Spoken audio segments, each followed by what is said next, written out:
Buenos días, les recuerdo que soy Doris Amanda Henao Serna, que soy su médica cirujana colposcopista y que para mí es un gusto muy grande poder asistir a esta ventana, una ventana que se ha constituido en un sitio donde ustedes pueden consultar, donde nos asisten los mejores profesionales de nuestra ciudad, del eje cafetero y de otras ciudades, y que para nosotros es un gusto poder escuchar cómo ustedes se motivan a llamarnos y a hacer las consultas del caso, inclusive hasta las preguntas que no son del caso. Bueno, hoy tenemos un invitado muy especial, el doctor Walter Arboleda, quien es un distinguido ginecólogo, mastólogo de nuestra región. Y entonces, doctor Walter, buenos días. Muy buenos días. Muchas gracias por su asistencia y cuéntenos, doctor, un hombre tan joven, de Supía, ¿qué hizo este muchacho que estaba allá jugando billar y por qué le dio por venirse a hacer a desempeñar estas lides tan importantes? Bueno, muchas gracias, Doris Amanda, por la invitación. Muchas gracias a UNE por esta oportunidad de podernos comunicar con todas las mujeres que escuchan este programa y aportar un poco para la detección temprana del cáncer de mama y el cuidado general del seno. Yo en Supía hice mi primaria y mi secundaria. En el año de 1993 llegué a Manizales, hice con la Universidad de Caldas Medicina. Del 2002 al 2005 hicimos ginecología y obstetricia, porque es un área muy necesaria para todas las mujeres de esa región. Y después, observando la necesidad que en el departamento no habían mastólogos, decidimos viajar a Bogotá y nos formamos en el Instituto Nacional de Cancerología del 2007 al 2009 como mastólogos, con el aval de la Fundación Universitaria de Ciencias de la Salud. Entonces hoy, aquí en el departamento y en el eje cafetero, tenemos la posibilidad de prestar los servicios de mastología como en cualquiera de las grandes ciudades del país, como Bogotá, Cali, Medellín. Doctor, para todos no es un secreto pues que la displasia mamaria es una patología que cada vez se hace más frecuente por múltiples factores, porque ya las mujeres consultamos de una forma más oportuna, porque hay un mejor acceso a los servicios médicos. Pero, ¿qué está haciendo que la frecuencia en la displasia mamaria sea más frecuente? Bueno, vamos a aprovechar esta pregunta para hablar un poquito de lo que es la fisiología normal del seno, ¿sí? Toda mujer cuando nace tiene pues escasas células glandulares a nivel de la pubertad, en el momento que después de los 11-12 años empiezan a formarse los ductos y los lóbulos que van finalmente a producir la leche. Por eso se dice que una mujer no tiene la glándula mamaria completamente madura hasta que no es madre y no ha lactado, porque en ese momento es que se logra que todo el funcionamiento de la glándula mamaria se dé, y en este momento es que se alcanza realmente la madurez de la glándula mamaria. A partir de los 30 años, el tejido glandular, o sea, los lóbulos donde se produce la leche, empieza a involucionar, o sea, empieza a haber un cambio. Así como en el rostro empiezan a aparecer las líneas de expresión, o en el cabello empiezan a aparecer las canas, tanto para hombres como en mujeres, a partir de los 30 años en el seno empieza a haber un cambio del tejido glandular por tejido graso, y en ese proceso se liberan pequeñas gotas de agua que se acumulan y forman quistes. O sea que toda mujer, o el 60 o 70% de las mujeres mayores de 60 años tienen quistes en sus senos. A partir de estos estudios que se han realizado, hoy podemos decir que displasia mamaria, enfermedad fibroquística o condición fibroquística es un término que en general la mastología de hoy ya no estamos acuñando. Y es muy importante decirle esto a todos los médicos, a todas las pacientes, que cuando hablamos de cambios quísticos del seno, es como decirle a una mujer, tienes lunares en la piel. Todas las mujeres tienen lunares en la piel, todas las mujeres mayores de 30 años tienen quistes en los senos. Entonces es una cosa muy importante. Cuando la señora le dice a uno, es que tengo mucho dolor, le hacemos una ecografía y en esa ecografía aparecen los quistes, entonces lo que nosotros decimos es que hay una nodularidad con mastalgia y le quitamos, porque en ocasiones utilizan la palabra enfermedad fibroquística. Y no hay ninguna enfermedad fibroquística porque esa mujer tiene un comportamiento normal, ¿sí? Aunque la mastalgia, el dolor nunca podrá clasificarse como normal, pero como muchas mujeres tienen un dolor leve, sobre todo premenstrual, entonces hoy consideramos que si la mujer entiende que eso hace parte del ciclo menstrual, que es una congestión secundaria a las hormonas que liberan los ovarios antes de que haya la menstruación, entonces se tranquiliza y sigue su vida normal. Entonces hoy el concepto de enfermedad firoquística, cambios firoquísticos o displasias severas de la mama, casi estamos estimulando para que no se produzca, sino que le decimos a la mujer que tiene una nodularidad con mastalgia y que es parte de su proceso de involución mamaria después de los 30 años. Pues aquí hemos hecho en esa pequeña aclaración algo supremamente importante y fundamental, porque eso va a hacer que el médico pueda tener más herramientas, más claridad y pueda comunicarle más fácilmente a la paciente o al paciente, porque la mayoría de las veces pues pueden ir con su compañero, inclusive para tener claridad sobre lo que es el diagnóstico, sobre lo que va a ser el futuro de ese seno y para disminuir un tanto la paranoia colectiva en la que estamos en este momento, porque si bien nosotros tenemos un diagnóstico muy importante, no todos los bulticos que tocamos, no todo el dolor que sentimos es cáncer, es una condición, es una situación, mas no siempre es una patología. Eso es algo muy importante. Doctor, ¿cuáles son las situaciones que hacen que se haga tan frecuente este tipo de sintomatología? Bueno, cuando hablamos ya de la mastalgia, que es el síntoma cardinal por el cual, uno de los dos síntomas cardinales por los cuales la mujer consulta, entonces generalmente el dolor se ha asociado, porque son pues, teorías en investigación, uno, a que hay un imbalance entre los niveles hormonales y la glándula mamaria es totalmente dependiente de hormonas. Entonces, cuando hay ese desbalance hormonal, se congestiona el seno y eso puede causar la mastalgia. Otras causas de dolor de la glándula mamaria u otras teorías son fenómenos inflamatorios que se pueden dar. Y hay una causa muy importante que es la mastalgia se clasifica en mastalgia cíclica cuando se asocia al componente hormonal y mastalgia no cíclica, que es la señora que le dice a uno, independientemente del ciclo, a mí me duelen los senos. Entonces a esa señora la clasificamos como una mastalgia no cíclica.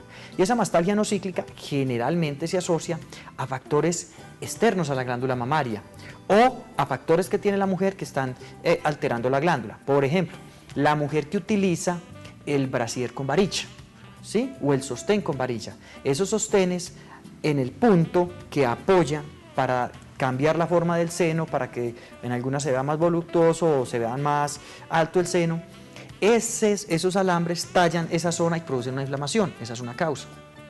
Dos, tener un sostén muy apretado, ¿sí? Por eso se recomienda que la mujer de hoy utilice sostén deportivo o top deportivo, que es lo que nosotros recomendamos.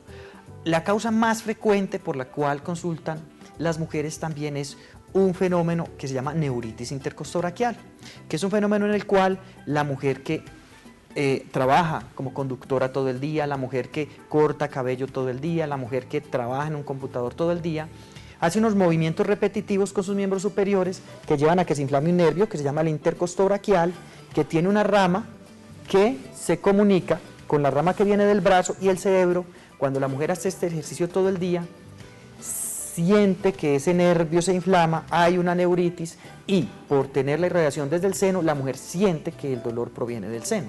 Pero la causa real de ese dolor está en la actividad que ella día a día hace con sus miembros superiores. La clave para esto, cuando la mujer consulta, es que tiene un punto gatillo muy específico en un nervio aquí en la línea axilar, que se llama el intercostobraquial, y para esto lo que hacemos es mandarle carbamazepina, decirle a ella que la primera tarea que ella tiene es descubrir cuál ejercicio se asocia con mayor dolor. Entonces muchas veces le dicen, no, es cuando cargo el niño, no, es que cuando cargo a mi papá porque está en un episodio de incapacidad, no, es porque cuando trabajo toda la semana cortando cabello. Entonces ya cuando ella descubre eso, tratamos de cambiarle esa posición o al computador o que consigan una persona que les ayude como cuidadora y Entonces esto les permite mejorar y les mandamos unos antineuríticos para esto. Y ya el componente hormonal generalmente con educación se maneja. Y en casos de 100 mujeres que consultan por mastalgia, en 10 casos más o menos, pues nos toca enviarle a la paciente un medicamento que se llama tamoxifeno, que es un antiestrogénico que permite disminuir el dolor y que la evidencia es el que ha demostrado que mejor sirve. Y el otro punto importante es aclarar que la mastectomía no hace parte del tratamiento de la mastalgia. Entonces eso es otra cosa muy importante, porque las mujeres llegan, doctor, es que me duele demasiado. La mastectomía no hace parte del tratamiento porque muchas veces quedan con unos dolores secundarios a la mastectomía y un seno que se reemplaza nunca será igual al seno natural que tiene la mujer. Eso por un lado. Por el otro lado, una mujer le puede consultar a uno porque tiene bolitas en los senos. La mayoría de mujeres en la fase premenstrual tienen, si se palpan la zona externa de la glándula mamaria y superior, van a tener unos nódulos o pequeños bultos que dicen ellas que son muy dolorosos. La característica de estos es que al llegar la menstruación, caen las cargas hormonales, se descongestiona el seno y el volumen de estos nódulos disminuye. Esa es la importancia entonces de que la mujer mes a mes se toque los senos para que conozca cómo es ese comportamiento. Y el momento ideal es los 7 días después de que ha menstruado porque hay menos nodularidad y menos sensibilidad. Entonces es muy importante eso. La mayoría de masas o de bolitas que tienen las mujeres son benignas, pero todas deben ser valoradas con algo que se llama el triple test, que próximamente, otra pregunta hablaremos. Qué bien, doctor. Bueno, aquí vamos desmitificando muchas situaciones, entre ellas, doctor, yo no me explico por qué las mujeres nos sometemos a esas cosas de la moda. Yo he visto unas mujeres en unos tacones que yo no sé cómo caminan en esos tacones. He visto unas mujeres con unos brasieres que tienen sus pobres senos como si no les cupieran. O sea, no podemos permitir que la moda afecte nuestra anatomía, porque cuando nuestra anatomía se afecta, el ego también se afecta. O sea que vamos a actuar en una forma muy, muy positiva con nuestro cuerpo y no vamos a comerle más cuento a la moda. Nada de tener unas mujeres como unos espaguetis, porque el televisor nos está diciendo que el patrón conductual de las mujeres es verse todas flacas. Eso es falta de armonía en el cuerpo. Entonces vamos a propender porque nuestro cuerpo y nuestra mente estén muy sanas. Doctor, ¿cómo es la influencia del ambiente? ¿Cómo está interviniendo la dieta con la mama? Muy bien. Se ha encontrado que hay una influencia del estilo de vida de las personas y las diferentes enfermedades mamarias, como todos los componentes de patología del ser humano. Cada vez el ser humano o la población colombiana tiende a tener un consumo o una dieta más similar a la que se utiliza en países americanos.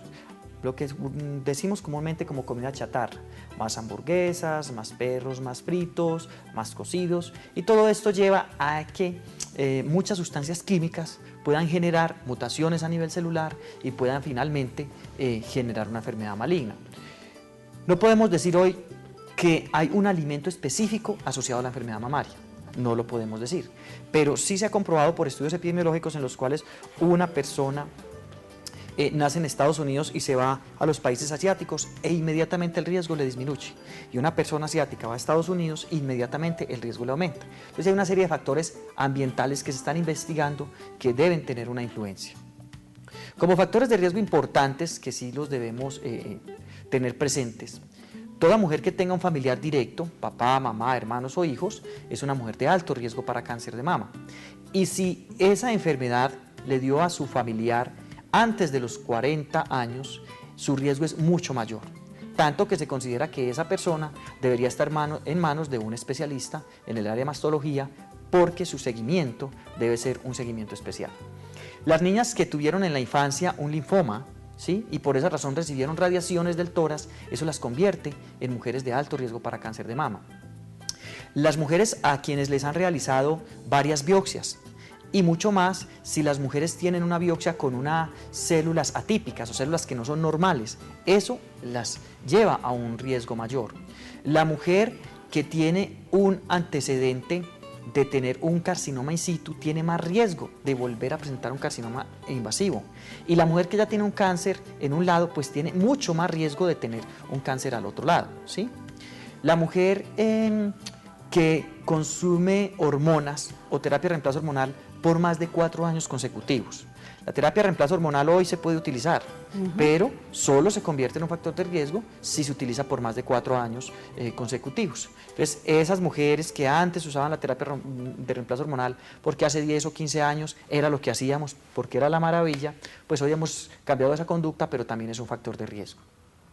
La mujer que es hija o que es familiar de un hombre que ha tenido cáncer de mama, ¿sí? Porque generalmente el hombre se acompaña de mutaciones genéticas.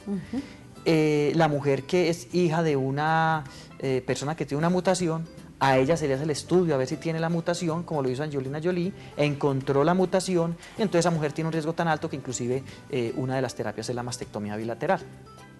Entonces esos son los factores de riesgo. La mujer que tiene sus hijos después de los 30 años, porque la mujer que tiene sus hijos antes de los 20 años, en el momento que lacta, alcanza la madurez de la glándula mamaria, pero en esos 9 meses la glándula entra en un proceso de crecimiento celular, y en esos fenómenos de crecimiento celular se dan fenómenos de reparación celular.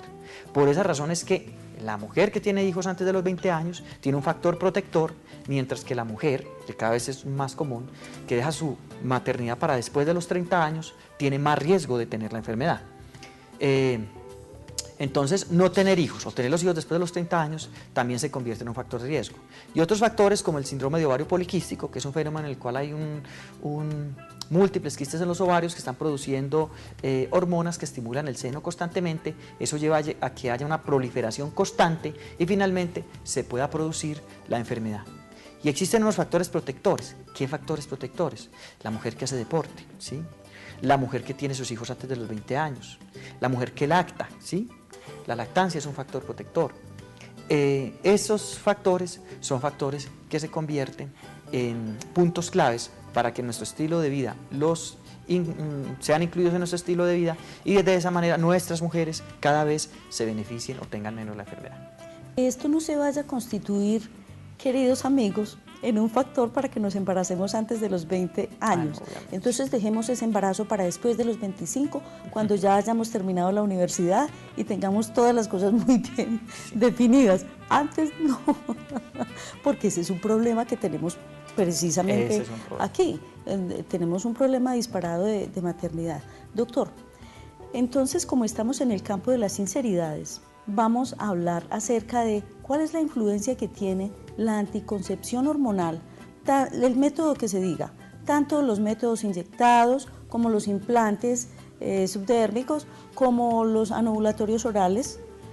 ¿Qué influencia tienen estas sustancias sobre la mama? ¿La protegen? ¿La ponen en una condición desfavorable? ¿O qué pasa con la mama y la anticoncepción hormonal?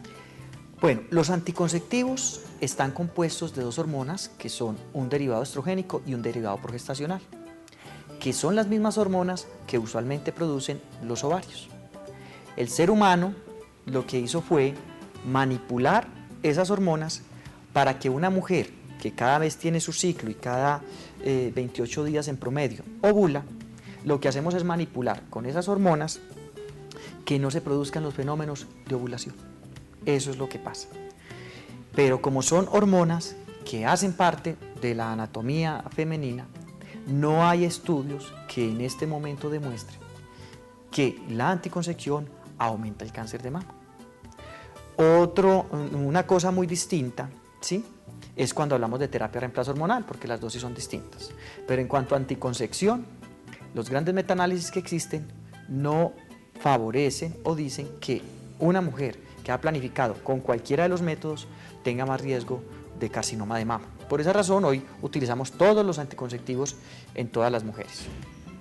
Cuando hablamos de terapia de reemplazo hormonal, que es la terapia que se le da a las mujeres que entran en menopausia, a esas mujeres sí se les da estrógenos a unos niveles más altos y se le dan progestágenos, y solamente después de 4 años la estimulación es lo suficientemente fuerte como para volverse un factor de riesgo.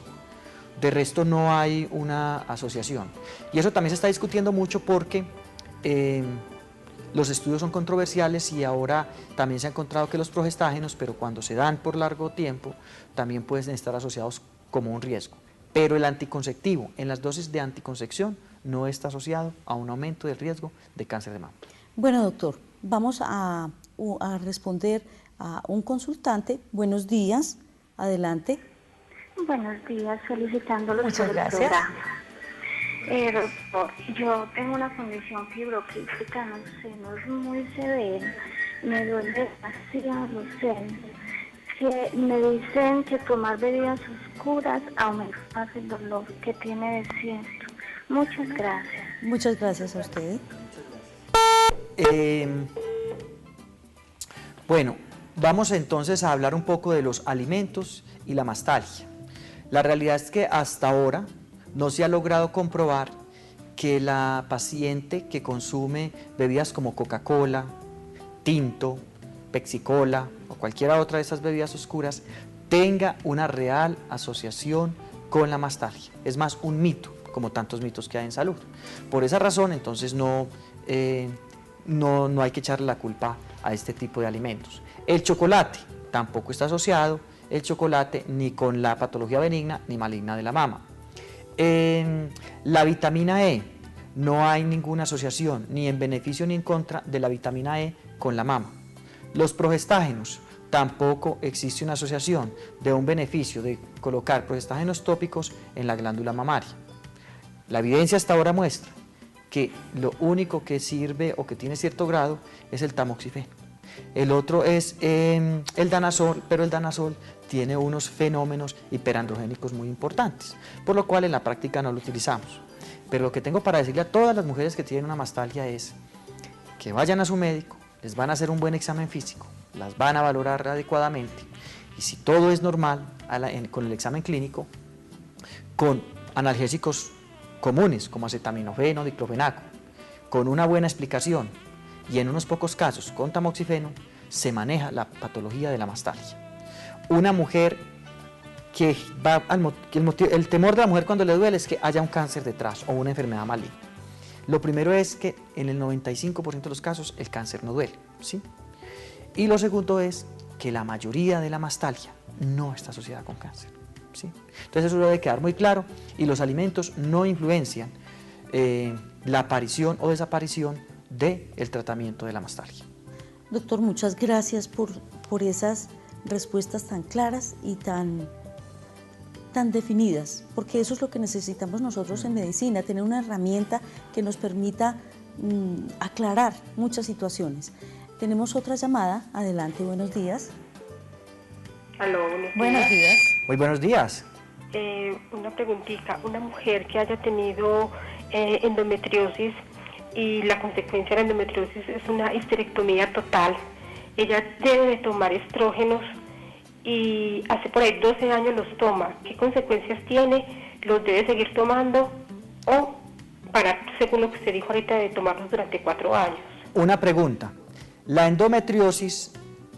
¿Los cortaron? No. Una pregunta. Cuando le hicieron la histerectomía a la paciente por endometriosis, ¿le retiraron los ovarios o no? Porque donde se producen los estrógenos es en los ovarios. ¿El útero Ovarios y solamente? útero. No se retiraron los ovarios. Entonces, si no le retiraron sino el útero, pues no habría una indicación para dar estrógenos. Porque el órgano que produce los estrógenos son los ovarios. Si en la cirugía le retiraron los ovarios y el útero, entonces se hace terapia de acuerdo a la edad de la paciente. Si este útero se le retira a una mujer de 25, 30 o 35 años, entonces el beneficio de darle a la paciente estrógenos es mayor que el mismo riesgo de cáncer de mama. Porque, primero, una menopausia quirúrgica temprana pues va a dar síntomas de oleadas de calor, va a llevar a atrofia genital que va a alterar su relación sexual, va a tener mayor riesgo de tipo cardiovascular.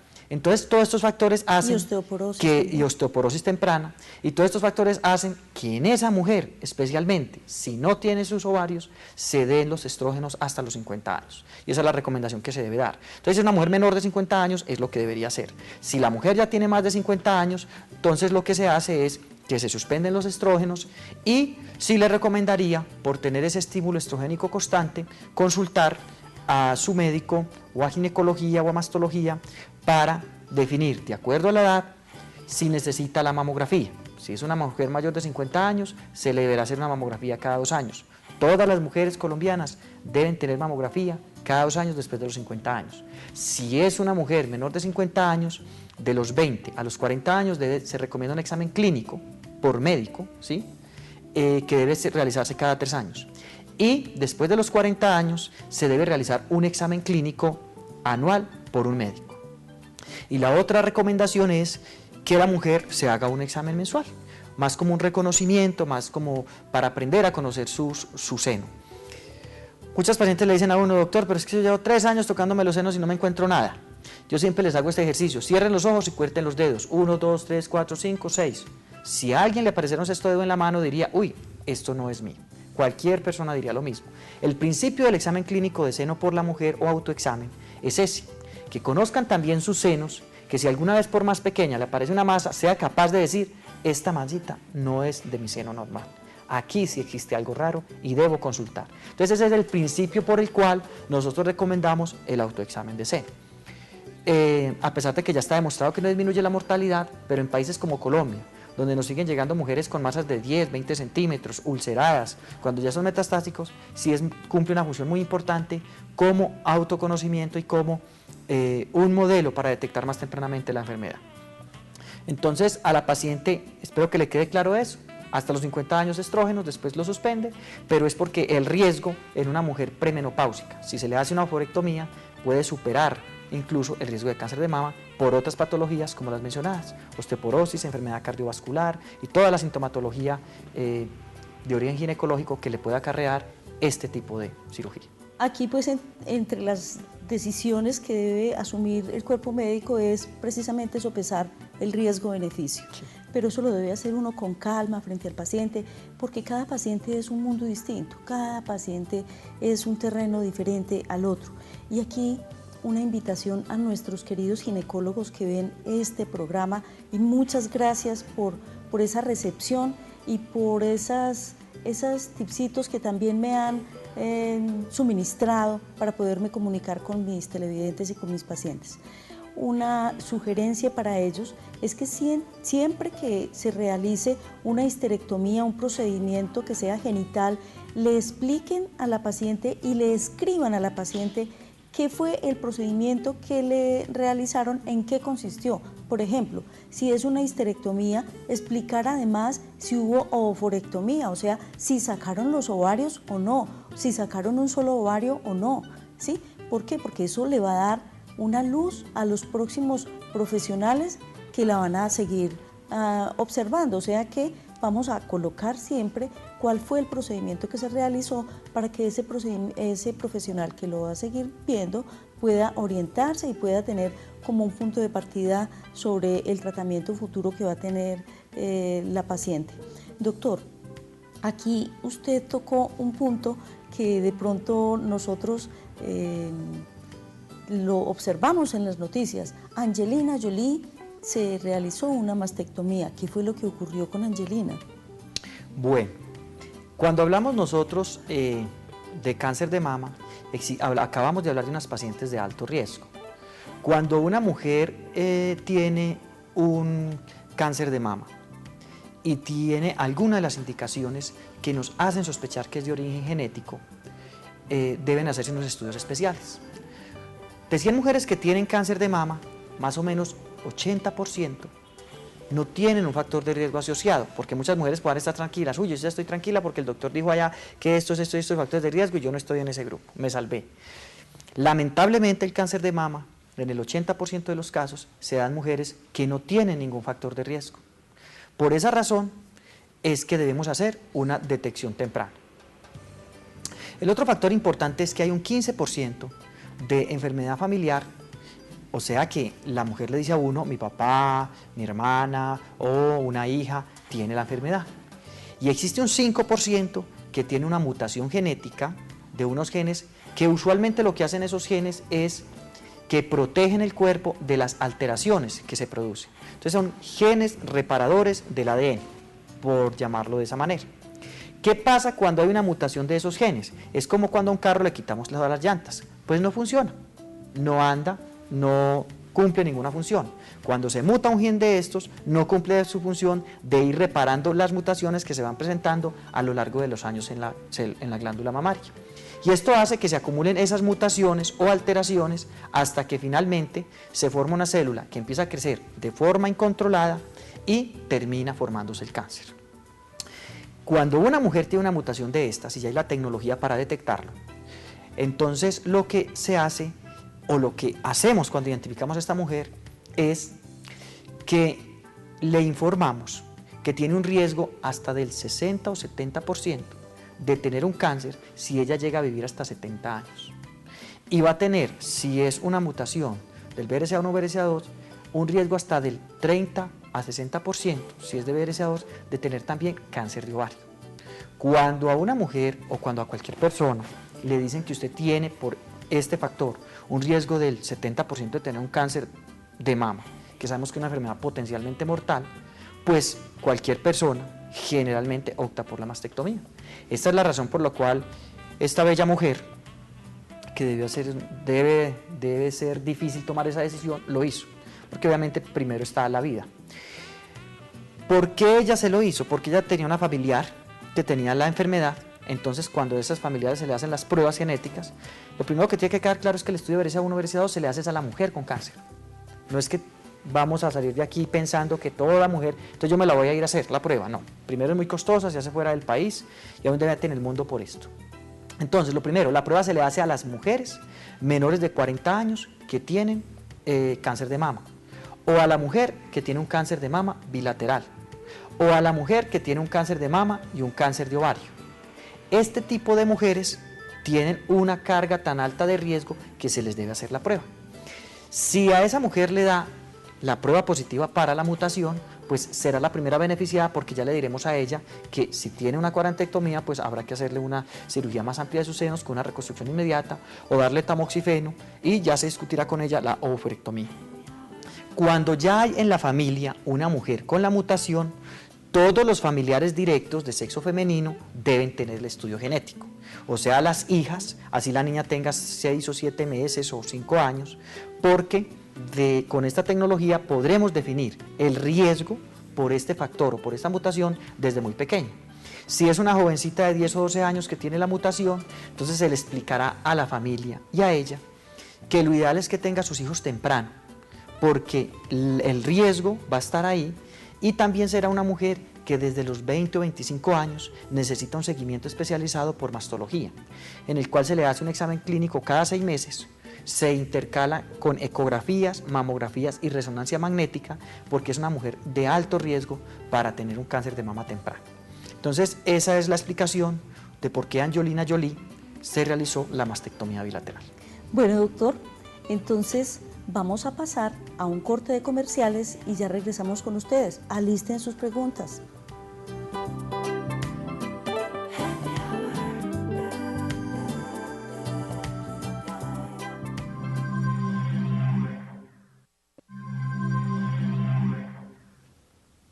Bueno, aquí muy satisfechos con el doctor Walter, quien nos ama tanto, que nos cuida tanto. Muchas gracias, doctor Walter. Muchas gracias. Doctor Walter, hablemos un poco acerca del triple test. ¿En qué consiste? Bueno, vamos a hablar en qué es la triple prueba o triple test. Toda mujer que tiene un síntoma de la glándula mamaria, como una masa, un bulto, ¿sí?, una deformidad que le sea visible, un cambio en la piel, que se le ponga rojo el seno, que hayan zonas de escoriaciones, que hayan úlceras, que tenga secreciones por el pezón. No es normal que una mujer tenga secreciones espontáneas por el pezón, ¿sí? Esa mujer, y que tenga un dolor pues ya insoportable. Esos son los 4 signos cardinales por los cuales generalmente la mujer debe consultar. El otro motivo de consulta importante son las imágenes, cuando se hace la mamografía y se encuentra alguna microcalcificación o alguna lesión sospechosa. Entonces, cuando una paciente llega donde el médico, ¿sí?, o donde su profesional de la salud, por alguno de estos síntomas, el profesional debe hacer 3 cosas importantes. La primera, un buen examen físico y una muy buena historia. Eso nunca se perderá. ¿Sí? No puede existir que usted vaya para que le valoren o por un síntoma mamario, tengo un dolor en el seno y ni siquiera la examina. Eso no debe ser porque está faltando ese componente del examen clínico. Segundo, si yo tengo una lesión o le detectan una lesión, se debe mandar una imagen para saber qué características tiene esa masa o qué características tiene ese seno que está sangrando, por ejemplo. Si la mujer tiene menos de 35 años, la imagen será una ecografía mamaria. Si la mujer tiene más de 35 años, las imágenes serán la ecografía mamaria asociada a una mamografía, ¿sí? Estamos hablando de imágenes diagnósticas. Y el tercer componente que debe tener es una biopsia. Ese componente nos va a permitir a nosotros definir si esa masa que se está viendo en esa mujer es benigna o es maligna. Y hoy, casi que las personas que nos dedicamos a la mastología, recomendamos que la mujer que tenga una masa mayor de 40 años, esa masa sea biopsiada y sea resecada. Porque muchas veces nos pasa que la señora dice, es que yo tengo hace 5 años, el médico me decía que eso era benigno, y resulta que hay tumores malignos que tienen ese comportamiento, que no son de crecimiento rápido, pero eso, sin embargo, no les quita la posibilidad de hacer una metástasis al pulmón, al hígado o los huesos en algún momento. Por esa razón, en toda mujer que tiene una masa mayor de 40 años, primero debe ser estudiada, y muchas veces es mejor que sea resecada. O sea, una mujer mayor de 40 años con una masa. No, sí, una masa que esté ahí desde hace 40 años. Sí, señora, que es lamentablemente lo que muchas veces ocurre. Entonces no olvidemos, toda mujer que tenga un síntoma mamario, una buena historia clínica, un buen examen físico, como segundo componente una imagen, ¿sí? Y el tercer componente es una histología. No se debe hoy, no está bien, ¿sí?, que se lleve una mujer a cirugía, bajo quirófano, a biopsia abierta, sin tener previamente una biopsia, que hoy las biopsias se utilizan con unas agujas especiales. Hace 10 o 20 años, toda paciente que tenía una masa terminaba con una cicatriz de 5 o 6 centímetros para poder definir qué era el tumor. Y hoy tenemos una tecnología que es una aguja especial, que se llama aguja Trucus, que permite sacar bloques de tejido, que nos permite hacer todas las pruebas necesarias para definir si un tumor es infiltrante o no, si ese tumor es sensible a determinados medicamentos como el tamoxifeno o no. Y es un procedimiento que se hace con anestesia local, que se puede hacer en una pequeña sala de procedimientos y se puede hacer en 5 minutos. Entonces, una señora que llega de Manzanares, que es muy común esto, no tiene que venir 3 o 4 veces a Manizales para que 1 le hagan un examen, 2 le hagan una ecografía, 3 vuelve para la biopsia, porque muchas veces nuestros pacientes no tienen recursos. En las unidades de diagnóstico rápido, que es lo que nosotros tenemos en nuestro centro, contamos con ecografía. Entonces una paciente llega con la masa y previos convenios con las entidades, y esto es un modelo que estamos proponiendo, le hacemos inmediatamente la ecografía, y si la lesión es sólida o es sospechosa, inmediatamente le hacemos la biopsia. Y lo que ganamos con este modelo es que acortamos un periodo de 6 o 7 meses que se demora una paciente desde una masa hasta el momento en que tiene un estudio de patología que nos dice que es maligno, y eso lo reducimos a 1 mes. Y si la lesión es altamente sospechosa y por la experiencia del mastólogo vemos que definitivamente eso es un cáncer hasta que no se demuestre lo contrario, inicialmente solicitamos, sobre todo para estas zonas del país, una ecografía de hígado, una radiografía de tórax, que no son exámenes de tanto costo, y citamos la paciente al mes y prácticamente ya podemos hacer una estadificación de la enfermedad. ¿Sí? Pues ese es un modelo para felicitarlo, doctor, porque le cuento que en todos mis años de experiencia es un solo dolor observar cómo dilatan y dilatan y dilatan el diagnóstico de una pobre mujer que tiene que dejar hasta encerrados sus niños pequeños en la casa. Yo he tenido pacientes de Florencia que me dicen, doctora, estoy a 7 horas de mi casa, tuve que dejar a mis hijos encerrados en la casa para poder asistir aquí. Entonces, aquí también una observación muy importante para los señores de las EPS, para los auditores, para que no siempre estemos pensando que es que en tal parte se quieren enriquecer. No, si ya existe este modelo, felicitaciones y vamos a apoyarlo, porque este tipo de modelos son los que nosotros necesitamos. Ya el auditor irá allá y mirará la pertinencia, etcétera. Pero se trata es de la vida de un ser humano, más si es la mamá, porque es que un hogar sin mamá es un hogar que posiblemente se va a desbaratar. Bueno, tenemos una nueva llamada. Buenos días, a la orden. Sí, muchas gracias, buenos días. Buenos días. Una pregunta al Buenos doctor. días. Vea, yo tengo 48 años, no tuve hijos. Yo vengo de personas con antecedentes de cáncer. Pues ahorita mirando su programa como que ya se paran las antenitas. Resulta que mi tío tiene cáncer, le hicieron una colostomía, me parece que se llama eso, ¿cierto? Sí, una colectomía. Tengo una tía que a los 70 años más o menos le detectaron una masa y a ella le quitaron la mitad del seno. Ella en ese momento pues todavía vive. ¿A qué edad? ¿Cómo? ¿A qué edad le retiraron los senos? A ella le la parte del retiraron seno. más o menos como a los 70 años, 70 años, le muy detectó bien. una maceta, entonces le hicieron una cirugía y le quitaron la mitad del seno. Ella actualmente tiene 86 años. Mi papá hace 7 años murió de cáncer en el páncreas. Entonces, pues ya lo que usted ha dicho ahí todo, yo me puedo hacer un examen de esos para detectar si de pronto el día de mañana yo resulte con cáncer o qué puedo hacer, mejor dicho. Bueno, muy bien. Muchas gracias. Muchas Con mucho gracias. gusto. Hay varios puntos importantes. Entonces, el primero, riesgo para cáncer de mama. Si a la persona o al familiar le dio cuando ya tenía más de 50 años, generalmente el riesgo que se aumenta es bajo. Si hay un riesgo, pero no lo suficientemente alto como para tenerle que decir a ella, es que usted tiene que hacerse unos controles especiales. Ella como familiar de una persona que tuvo cáncer de seno, sí debe estar en su examen clínico anual y sí debe tener su mamografía idealmente cada 2 años, o tal vez sea la única de las pocas indicaciones que la mamografía de pronto puede hacerse cada año. Pero entonces, en general, el aumento del riesgo para ella es menor, ¿cierto? No es un riesgo como cuando a uno le informan que el cáncer le dio a una mujer menor de 40 años. El otro, en cuanto a el cáncer de páncreas, qué pena. El otro factor importante es cuando, en cuanto a cáncer de páncreas, no existe un método de tamizaje que yo le pueda decir a ella, le recomiendo que se haga tal tipo de examen, porque la incidencia del cáncer de páncreas es tan baja que no es costo efectivo hacerle examen a todas las mujeres que tienen un familiar con la enfermedad, porque es baja la incidencia.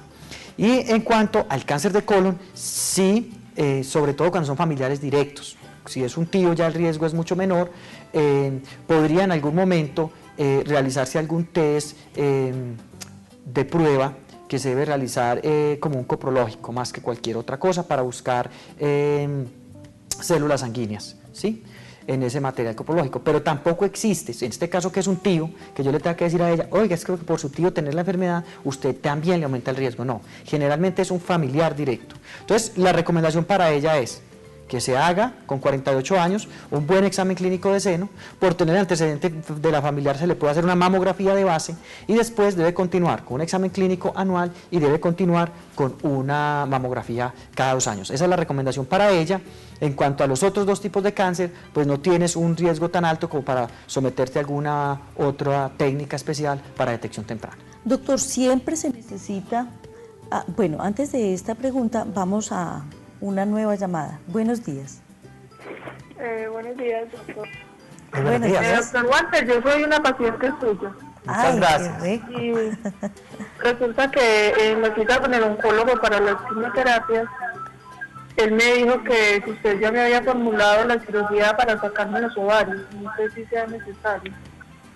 ¿Cuántos años tienes? Tengo 32. 32 años. ¿Y tu enfermedad solamente está en el seno o también está en el hígado, en los huesos o en los pulmones? No, en el momento que en el seno. Listo. Muchas gracias, pues. Gracias. Vamos entonces a hablar un poco de la oophorectomía en carcinoma de mama. Es un punto muy debatido, tanto que la Sociedad Americana del Cáncer en este momento dice o refiere que no hay suficiente evidencia para que a todas las mujeres menores de 50 años se les haga oophorectomía sistemática. Entonces eso es una de las cosas importantes por las cuales en este momento, por lo menos particularmente, son muy pocas las pacientes que someto a oophorectomía. Hay otros tipos de tratamiento como es el bloqueo hormonal. Existen unos tipos de medicamentos que inhiben la producción de hormonas por el ovario. Esa es otra consideración que podríamos tener con ella. Pero hasta este momento la evidencia está muy dividida y el beneficio de realizar oophorectomía a las mujeres, precisamente por todas las otras cosas que se aumenta el riesgo, cardiovasculares, de tipo sexual, las oleadas de calor, sí, el impacto en la ganancia de vida global al final de estas mujeres no se ha logrado demostrar claramente. Entonces, por esa razón, existen las dos opciones. Hoy, en las últimas recomendaciones de la guía colombiana, dicen que se puede considerar con la paciente, después de explicarle si ella desea o no una oophorectomía. Pero claramente en este momento el beneficio es poco, los estudios todavía son muy debatidos, unos dicen que sí, otros dicen que no, por lo cual yo no someto a las mujeres en este momento a oophorectomía.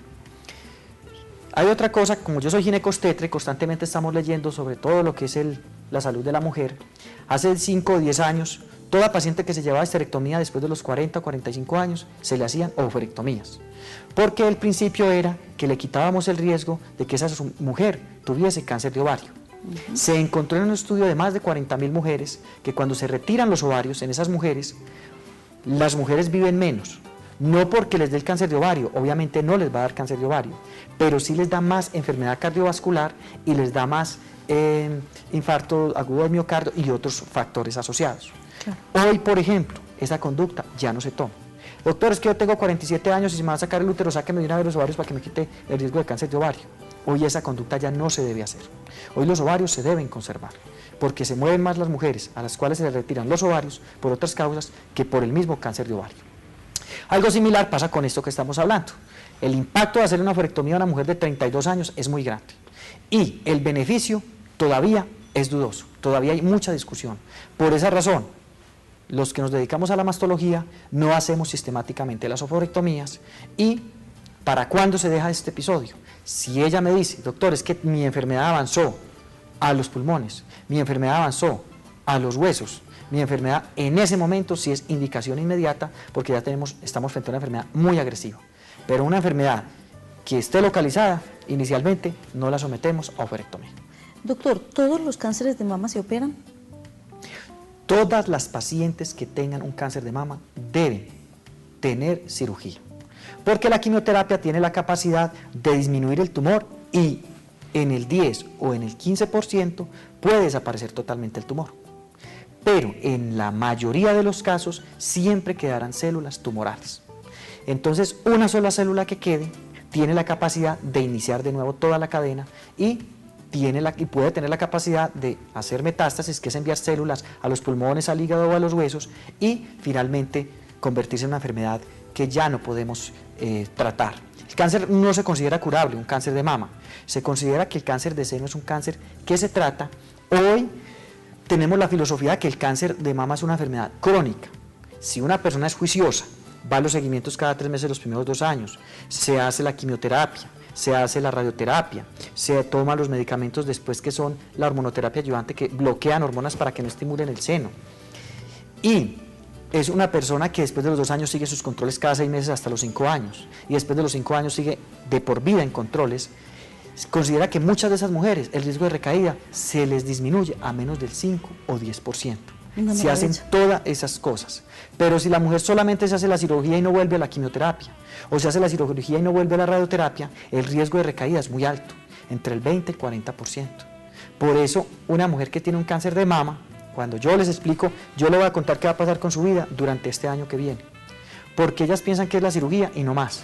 Y resulta que un tratamiento de cáncer de seno, hoy, con todo lo que existe, dura en promedio 1 año. para que una mujer quede bien tratada con todas las cosas que tenemos, que gracias a Dios hoy tenemos todas esas cosas, porque hace 20 o 30 años no existía ni la hormonoterapia, no existían los tipos de quimioterapia que tenemos hoy, y por esa razón, entonces muchas mujeres morían por esta enfermedad, pero hoy tenemos muchas cosas. Doctor, tienes 20 segundos para responderme la siguiente pregunta. En el campo de las sinceridades, ¿por qué en medio de todas estas actividades de quimioterapia hay unas situaciones donde sí responden, no responden, y quién debe hacer la quimio? Entonces, la primera pregunta, ¿por qué algunos tumores responden y otros no? Los tumores del seno son como las personas. Hay personas joviales, hay personas agresivas, hay personas buenas, hay personas malas. Por eso hay personas que le dicen a uno, pero si doña Sutana tuvo el cáncer 10 años en el seno y resulta que nunca le pasó nada. Ese era un tumor de crecimiento rápido y benigno. Y hay otros que dicen, cuando se lo descubrieron, a los 2 meses murió, porque era un tumor agresivo. ¿Y quién hace el tratamiento? ¿Quién debe hacer los tratamientos en oncología? Primero, el especialista de base de cada órgano. Si usted tiene un problema del seno, la debe tratar, operar y coordinar el tratamiento un mastólogo. Si usted tiene un problema del útero, la debe operar y manejar un ginecólogo, oncólogo, porque esas son las personas que día a día viven con la enfermedad y son las expertas en tratar estas patologías. Doctor Walter, este programa está muy cortico para la importancia que tiene. Te damos un abrazo, muchas gracias por haber asistido a este programa tan importante. Les damos nuestro abrazo muy solidario a los campesinos de nuestro país y vamos a continuar en una forma muy pacífica haciéndoles un reconocimiento real a su labor. Les habló Doris Amanda Henao Serna, su médica cirujana colposcopista. Recuerden mi celular 310-3900 y doctor, te encontramos.